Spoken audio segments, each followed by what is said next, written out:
Welcome to another Countryside Adventures video. Today we're going to be checking out the Hoyt Go Stix 2.0. We're going to be mounting these up on a couple of different bows and we'll give you our thoughts about them. So let's get started.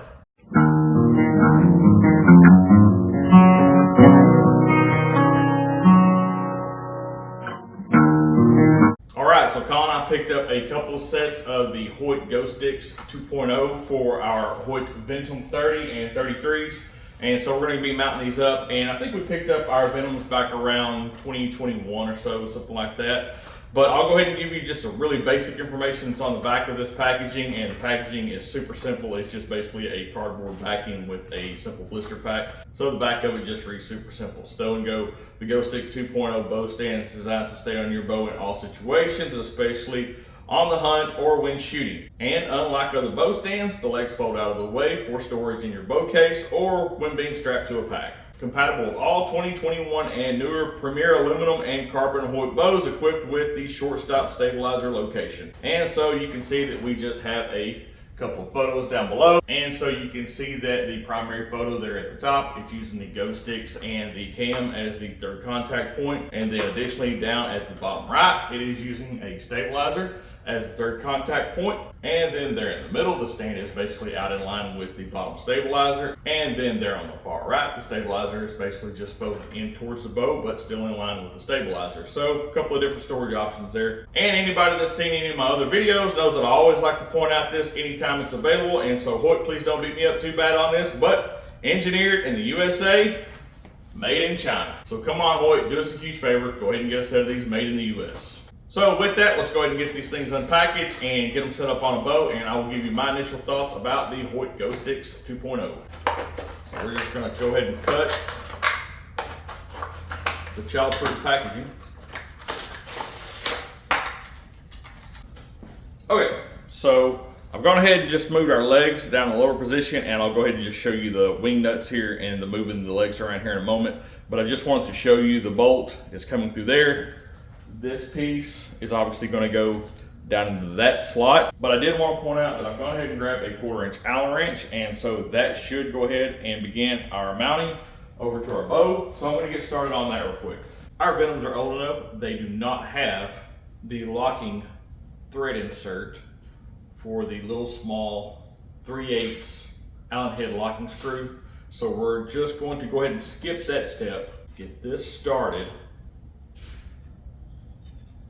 And once this starts to bottom out, what I'm going to have to do is make sure that this is really square, because I don't have that locking tab or that locking Allen head to make sure that everything is in the correct position.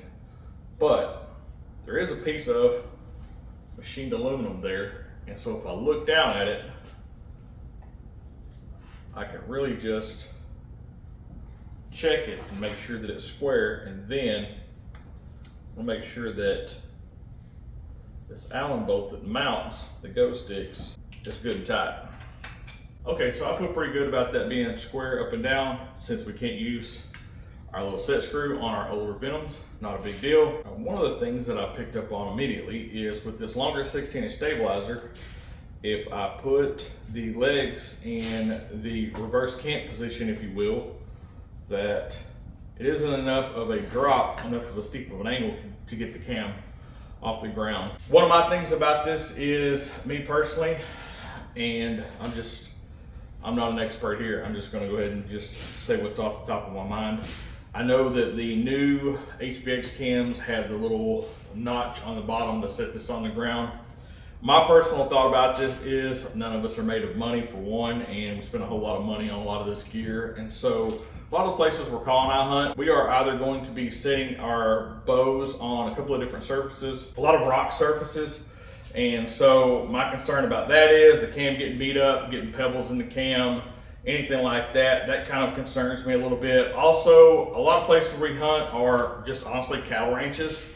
And so one of my things to that is, a lot of these cattle ranches, we hike a lot of roads that maybe have a pickup drive down them once every month or two, if that. But The cattle follow those roads a lot, and for anyone that has ever hiked those sort of roads knows that a lot of those roads have a lot of just silt and fine dust and dirt on top of them. Sometimes it may be an inch or two thick, and if we set our bow down with something that's that deep in dirt, I really don't want my cams sinking down in dirt that's, you know, that deep halfway up to the axle. So I'm going to mess around with this a little bit. What I would like to do is use the stabilizer for its third point of rest. So with that, I'm going to swap these around and just see if it will even work with this. And this is actually something that Colin came up with. He used two 4-inch because we just happened to have them from another bow project, and made one 8-inch stabilizer.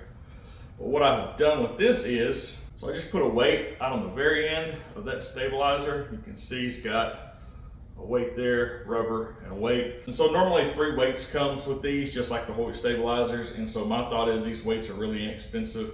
And so if one of them gets messed up, dinged up, beat up, whatever it is, I can just replace that really easy, really cheaply. But I'm gonna rotate these and see if the 8-inch stabilizer makes a little more sense. And there's that mounted there. So yeah, at least the cam's out of the dirt. And I think that's probably going to be a little better option. That is probably going to be the primary position that we're going to use the Go Stix 2.0. So let me move on to the other bow real quick. I'll get that set up. See if my 10-inch stabilizer is going to work. If not, I will obviously move my 6-inch down to the bottom and throw a weight on the end of this, and we'll see how that works out. All right, so I just want to show you this as I continue to work on it. So you can see with the older Venoms without the mounting point down for the locking screw, that you can swing the Go Stix back with the isolators down there. You just have to, as you move them back, kind of take the isolator, move it like that. Same thing over here on this side.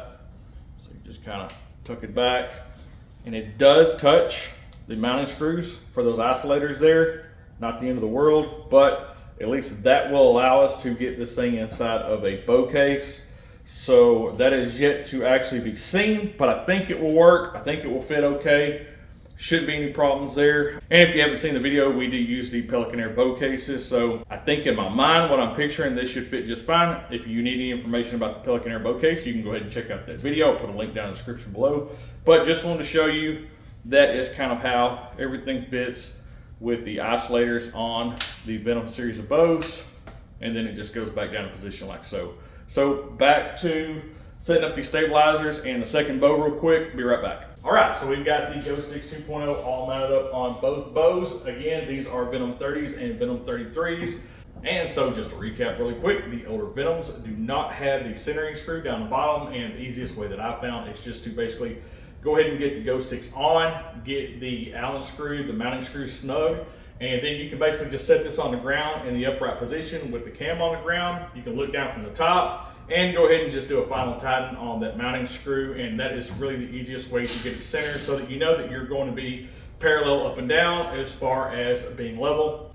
And so this is basically how Colin runs his bow during hunting season. You can see he's got his little lightweight plastic GoPro mount up here. And so I've gone ahead and rotated his stabilizer. So I got his longer stabilizer up here in the middle. I don't know how much he's going to like that. So he always preferred the longer 16 down the bottom, but now we have the 16 up top and the 8 down the bottom. A couple of key differences between my bow and his being the 30, is the fact that if we set the Go Stix in that back position, you can see we've got a couple of inches of room keeping it up off of the dirt. So that is an absolute bonus. I did go ahead and put that weight out on the end. I did leave this one here. He may want to change that later on down the road, but I think that should be okay.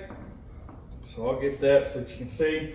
And it's got good space right there. I do like that. Again, as we swing these into this back position, you just loosen up the wing nuts, pull down, and rotate back. We are having interference with those dampers back there. Not the end of the world. You just kind of scoot it out of the way, slide them in that back position. I do honestly think, I haven't tried it yet, but I think in that position, I don't think it's ever going to fit in a Pelican bow case. So maybe something that we experiment around with. As I loosen this side up,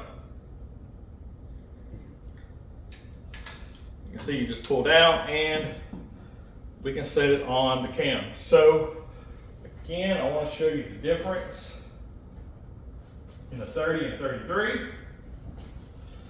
Is one of the things that I thought was interesting is In the back position, I can basically set it on my 6-inch stabilizer.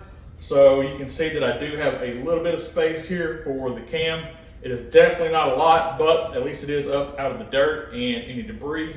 And same thing on this side. If we go back to that back position, we are basically hitting those dampers. Not the end of the world again. We'll just move those out of the way once we get ready to pack these up in a bow case. So as I was kind of experimenting around with this, one of the things I thought was kind of cool is if I put them in that forward position to mount on the cam, you can see that works just fine. Now, this being a 6-inch stabilizer as opposed to Collins made of basically 8-inch, because it's two 4-inch put together, is I can basically lean this like this and it's fairly stable. So I think a lot of times in the field, if it's just going to be a, like a quick stop, readjust a pack, grab something out of the pack, whatever it may be, this is probably going to be the position that it's in most of the time. Now, one of those things that I can just leave them in that position. We get back to our camper, everything's, fairly clean. You don't have to worry about rocks, dirt, sand, all that kind of stuff. It will sit like that.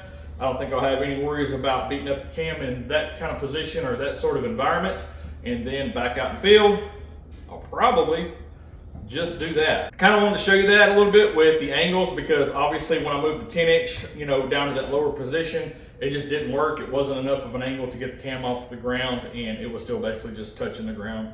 It wasn't stable at all. So that is basically how that is going to stay, I think, most of the time in the field. And so you can see it does still swing out into that front position with the Go Stix 2.0 out in front of the stabilizers, even with the rubber pad in the middle. That's pretty cool that everything clears that. So biggest obstacle, I think, is going to be these dampers on the Venom series. So that is basically going to be our Go Stix 2.0 setup, and I'll probably share some information as we go, maybe some long form video, maybe some shorts, I don't know, whatever makes sense. But I just want to really kind of share the install process, and everybody's setup is a little bit unique and a little bit individual, so I thought maybe this information would help you out with your application a little bit. And last but not least, again, we're just kind of going over some of the different setup scenarios that someone may have going on with the Go Stick application. Is the fact that since we swapped out the 8-inch stabilizer on the lower portion and the 16-inch stabilizer up here, Colin's GoPro mount is mounted to this. This is normally the way he hunts. That way, if something comes out, even if he's not going to take a shot or whatever, he can just reach up, hit the shutter button, and get some pretty cool video outdoors. This did not show up on the video at all, so it was just a completely open, angle from the GoPro.